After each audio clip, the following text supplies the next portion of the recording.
ഏകാദശിക്ക് മുന്നോടിയായി 30 ദിവസത്തെ ഏകാദശി വിളക്കുകൾ അവിടെ അങ്ങനെ ആഘോഷിച്ചുകൊണ്ടേ വരികയാണ്. എന്തായാലും കുടുംബങ്ങൾ, വ്യക്തികൾ, സംഘടനകൾ, സ്ഥാപനങ്ങൾ എന്നിവയുടെ വഴിപാടായാണ് വിളക്ക് ആഘോഷം. ഇന്നലെ കോടതി വിളക്കായിരുന്നു. ഇന്ന് പോലീസിന്റെ വഴിപാടായുള്ള വിളക്കാണ് നടക്കുന്നത്. ആനന്ദ് പുതൂർ നൽകും തത്സമയ കാഴ്ചകൾ. ആനന്ദ്, ഇന്നത്തെ വിശേഷങ്ങൾ.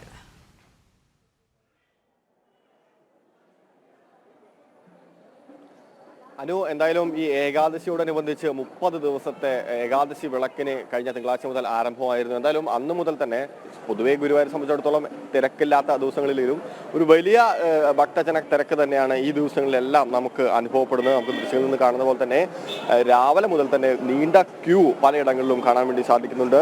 പ്രത്യേകിച്ച് ഈ ശബരിമല സീസൺ ആയതുകൊണ്ട് തന്നെ നിരവധി അയ്യപ്പ ഭക്തന്മാരും രാവിലെ തന്നെ ക്ഷേത്രത്തിലേക്ക് എത്തുന്ന ഒരു കാഴ്ചയുണ്ട്. എന്തായാലും ഈ വിളക്കിനോടനുബന്ധിച്ച് ഏകാദശി വിളക്കുകൾ, അതായത് ഏകാദശിയോടനുബന്ധിച്ച് ഏകാദശി വിളക്കുകൾ സമർപ്പിക്കുന്ന പുതിയൊരു ചടങ്ങുണ്ട്. രാവിലെ 6 മണി മുതൽ തന്നെ അതുമായി ബന്ധപ്പെട്ടുകൊണ്ടുള്ള രീതികൾ ആരംഭിക്കും. പൊതുവെ മേൽപ്പത്തൂർ ഓഡിറ്റോറിയത്തിലടക്കം വിവിധ കലാപരിപാടികളുമായൊക്കെയാണ് അത്തരത്തിലുള്ള ചടങ്ങുകൾ നടക്കുന്നത്.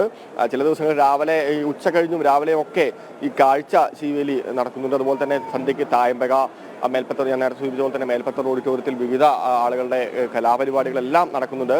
കഴിഞ്ഞ ദിവസം കോടതി വിളക്കായിരുന്നു. അതായത് കോടതിയിലെ ജഡ്ജിമാരും മറ്റ് വക്കീലന്മാരും അടങ്ങുന്ന ഒരു വിഭാഗമാണ് പൊതുവെ കോടതി വിളക്ക് നടത്തുന്നത്. ഹൈക്കോടതി ജഡ്ജിമാരും ദേവസ്വം പ്രസിഡന്റുമാണ് അത് ഉദ്ഘാടനം ചെയ്തത്. ഇന്നെന്തായാലും പോലീസ് വിളക്കാണ്. പോലീസ് ഉദ്യോഗസ്ഥരും അതുമായി ബന്ധപ്പെട്ടുകൊണ്ട് നിൽക്കുന്ന തൊഴിലെടുക്കുന്ന ആളുകളുടെയും ഒരു വഴിപാടായാണ് അത്തരത്തിൽ പോലീസ് വിളക്ക്. ഇതെല്ലാം വർഷങ്ങളായി എന്ന് പറയുമ്പോൾ ഏതാണ്ട് 100 വർഷത്തോളമായി തന്നെ തുടർന്നുകൊണ്ടുവരുന്ന ഒരു ആചാരമാണ്. അതുപോലെ തന്നെ ഈ വരും ദിവസങ്ങളിൽ കാനറ ബാങ്കിന്റെ വിളക്കുണ്ട്. അതായത് 23-ാം തീയതിയാണ് കാനറ ബാങ്കിന്റെ വിളക്ക് വരുന്നത്.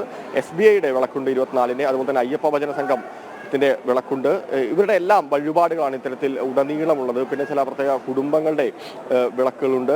അപ്പോൾ ഏതാണ്ട് 8000-ഓളം വരുന്ന ഈ ചിരാതുകളിലെല്ലാം തിരി തെളിയിച്ചുകൊണ്ട് ഭക്തജനങ്ങൾ തീർച്ചയായിട്ടും തൊഴിൽ നിൽക്കുന്ന ഒരു കാഴ്ച നമ്മുടെ എല്ലാവരുടെയും കണ്ണിന് വളരെ ഒരു കുളിർമ നൽകുന്നത് തന്നെയാണ്.